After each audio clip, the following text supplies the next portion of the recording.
Salut à tous, on se retrouve aujourd'hui pour parler du Real Madrid en ce vendredi 7 novembre et on commence tout d'abord avec le programme de l'équipe pour les prochains matchs. Donc c'est simple, on est le 7, donc le prochain match c'est le 9, c'est après-demain, c'est dimanche, bien sûr ce sera le dernier match avant la trêve internationale et après n'oubliez pas il y aura 4 nouveaux déplacements dès le retour de la trêve avec par exemple chez l'Olympiakos Girona ou par exemple un déplacement compliqué qui sera à San Mamés à Bilbao, prochain match à domicile le 7, tiens dans un mois jour pour jour, ça sera la réception du Celta Vigo. Concernant le Rayo Vallecano, le match après-demain, notez que cette équipe a joué hier. Donc c'était un match d'Europa Conference League où ils sont qualifiés et se sont imposés 3-2 à domicile pour eux, voilà, pour montrer l'état de forme bien sûr de cette équipe. À noter quand même qu'ils perdaient 2-0, regardez, l'équipe visiteuse, je ne sais même pas qui c'est, ils menaient 2-0 cette équipe. Et à la 57e, ils ont réussi quand même à faire une remontada. Palazón 58e, De Frutos 83e et Garcia à la 94e minute du match. Ils ont marqué 3 buts. Voilà, c'est une équipe compliquée, on le sait. La preuve déjà que le résultat hier en Coupe d'Europe. Après, l'équipe la visiteuse, je ne sais même pas qui c'est pas le Real Madrid. Le Real Madrid, c'est un autre niveau. Mais on sait que le Real Madrid galère quand même lors de ses derniers déplacements au Rayo. Allez, la preuve les gars, moi je vous invente rien. Le Real Madrid n'a pas gagné à l'extérieur depuis 2021-2022.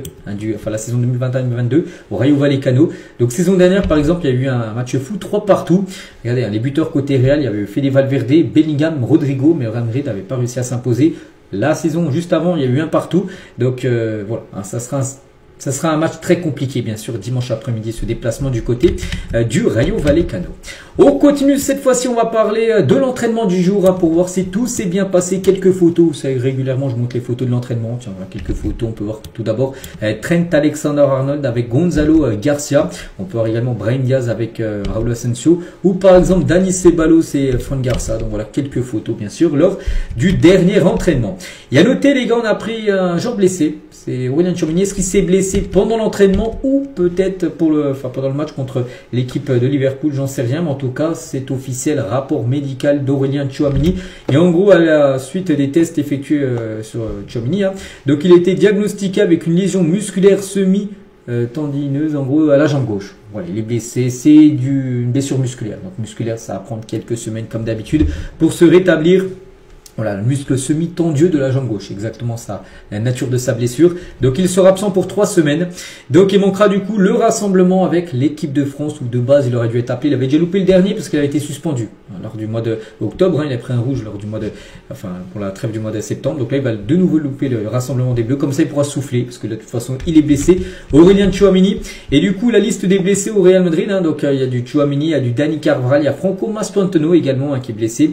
Rudiger et David Alaba. Donc voilà actuellement les joueurs qui seront indisponibles pour le match bien sûr après-demain contre le Rayo Vallecano. Et pour revenir tiens sur la liste de l'équipe de France, donc il n'y a pas Aurélien Tchouaméni mais les 2 autres joueurs sont bien là, enfin même 3 parce qu'on a pu prendre Mendy, mais Mendy n'a pas été appelé parce qu'il revient de blessure. Mais en tout cas Mbappé, Eduardo Camavinga sont présents dans la liste de Didier Deschamps pour les 2 prochains matchs de l'équipe de France. Il y aura un France-Ukraine, un France-Azerbaïdjan. Objectif la qualif pour la future Coupe du Monde. Donc voilà le groupe des Bleus donc sans Aurélien Tchouaméni. Et on a un peu parlé juste avant, Franco Mastantuono aussi n'a pas été appelé voilà, par l'Argentine, a raison lui aussi d'une blessure. Il prend également le match là contre le Rayo après-demain. Des nouvelles cas de Ferland Mendy. On sait qu'il avait été blessé du mois d'avril jusqu'à là récemment où il a repris l'entraînement. Bon, il a toujours pas rejoué. Mais en tout cas, Mendy, on apprend aujourd'hui qu'il aura bientôt quelques minutes pour permettre à Alvaro Carreras de se reposer. Est-ce que ce sera pour le match d'après-demain? J'en sais rien, j'ai pas d'infos. Mais voilà, il est proche. Peut-être après la trêve internationale, où là, il y aura une belle série de matchs. Je montrerai tout à l'heure le programme. Peut-être là, il pourra rentrer dans une rotation pour faire de temps en temps souffler Carreras, bien sûr, qui sera titulaire des grands matchs. Voilà, Mendy pourra peut-être le faire souffler peut-être pour des matchs un peu... Enfin, il n'y a pas de match facile, ça n'existe pas les matchs faciles, mais peut-être il pourra jouer quelques rencontres, tout simplement. Mendy pour faire souffler un peu, Carreras pour éviter bien sûr une blessure du défenseur gauche espagnol. On continue, on va parler cette fois-ci des nominés pour le trophée The Best et Kylian Mbappé nominé pour le prix du meilleur joueur de l'année FIFA. Donc parmi tous ces joueurs-là, un sera élu le joueur FIFA The Best, en gros qui sera décerné, je pense, ce sera en décembre prochain, et un joueur du Real Madrid, c'est Mbappé présent dedans. Bon, après ce qu'il remportera, j'en sais rien, je pense pas parce que c'est sur l'année 2025. Il y a peut-être d'autres joueurs qui méritent plus que lui, mais voilà, en tout cas, il fait partie des nommés, tout simplement.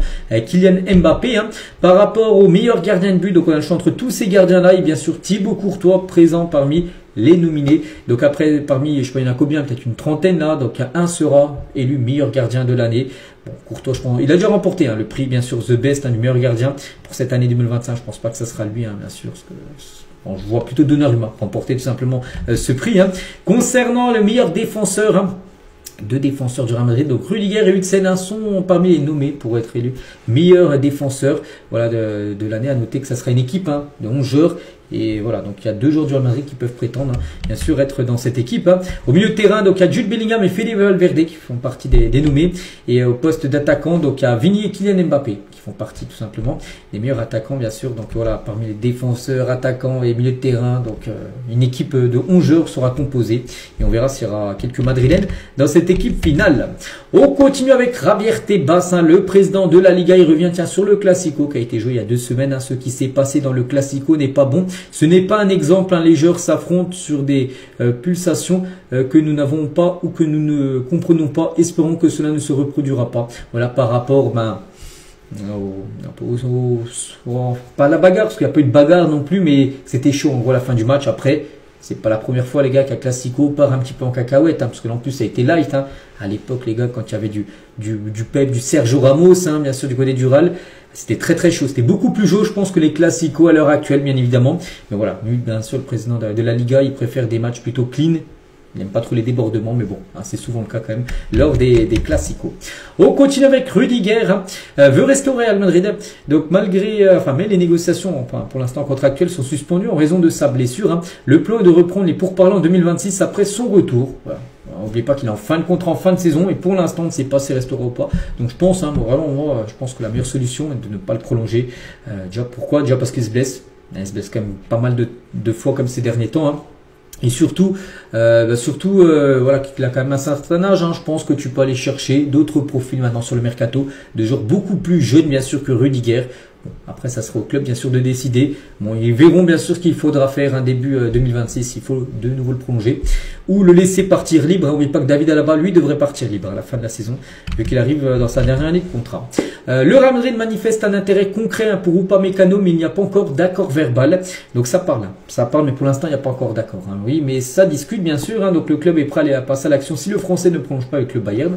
Mais Upamecano et ses agents sont en négociation avec les Bavarois, et même si un accord n'a encore été trouvé, les discussions avancent bien. Il pourrait prolonger au Bayern jusqu'en 2030 ou 2031 et percevoir jusqu'à 20 millions d'euros bruts par an, bien sûr. Mais voilà, hein, concernant s'il venait à ne pas prolonger, ben voilà, le Real bien sûr serait intéressé par l'avoir. Après, il peut toujours prolonger parce qu'actuellement il en pourparlers bien sûr pour prolonger son contrat, mais des fois tu parles, puis des fois, tu n'aboutis pas bien sûr à un nouveau contrat. Et là, bien sûr, le Real pourrait passer à l'action. Et le directeur sportif du Bayern répond aux rumeurs hein, d'un accord avec le Real Madrid, avec Dayot Upamecano. Il a dit, hein, donc c'est normal que d'autres clubs contactent ses agents, c'est le jeu. Mais nous voulons tout faire pour conclure un nouveau contrat, nous travaillons dessus. Donc voilà la situation actuellement du défenseur français. On continue avec une nuit inoubliable. Hein. Souvenez-vous, c'était une demi-finale retour de Ligue des Champions, les gars. Le Real Madrid contre le Bayern. Hein. 87e, 1-0 pour le Bayern. Au score cumulé, ça faisait 3-2 pour eux. Et 3 minutes après, les gars, le Real Madrid avait marqué 2 buts. Hein. Je crois que c'était même le doublé de Joselu. Et du coup, le Real Madrid 2-1 et cumulé 4-3. Et du coup, se qualifiait pour la finale qu'ils avaient joué contre une autre équipe allemande quelques semaines après. C'était Dortmund hein, qu'ils avaient gagné 2-0, l'équipe madrilène. Cristiano Ronaldo, il est en interview, hein, des athlètes qui m'inspirent, donc moi-même, hein, LeBron James, je pense qu'on a le même âge, mais j'ai plus de cheveux que lui.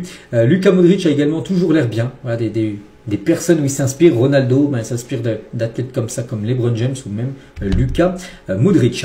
Huijsen et Arda Güler, on peut voir qu'ils ont donné leur veste aux mascottes. Donc les mascottes, en gros, vous savez, c'est les jeunes qui rentrent avec les joueurs professionnels avant un match, hein, soit de Liga ou de Ligue des Champions. Ils étaient peut-être froids, ces jeunes joueurs, ces jeunes enfants. On peut voir que Huijsen et Arda Güler leur ont offert bien sûr la veste, hein, bien sûr, du Real Madrid. Et on finit aujourd'hui avec Daddy Yankee, Bizarrap, hein, se produiront lors du spectacle de la mi-temps de la NFL au Bernabéu, parce que vous savez qu'il y aura un événement NFL, je crois que c'est du football américain, où un match sera délocalisé en Espagne au Bernabéu. Et du coup, à la mi-temps, il y aura un petit show. C'est voilà, Daddy Yankee et Bizarrap hein, feront un mini concert, on va dire, à la mi-temps tout simplement de cette rencontre qui aura lieu bien sûr dans le stade du Real Madrid. Donc voilà ce qu'il y a à dire aujourd'hui. J'espère que ça vous a plu. On se retrouve nous demain bien sûr, demain samedi hein, pour le prochain numéro 1. Et moi je vous souhaite une très bonne journée et à demain.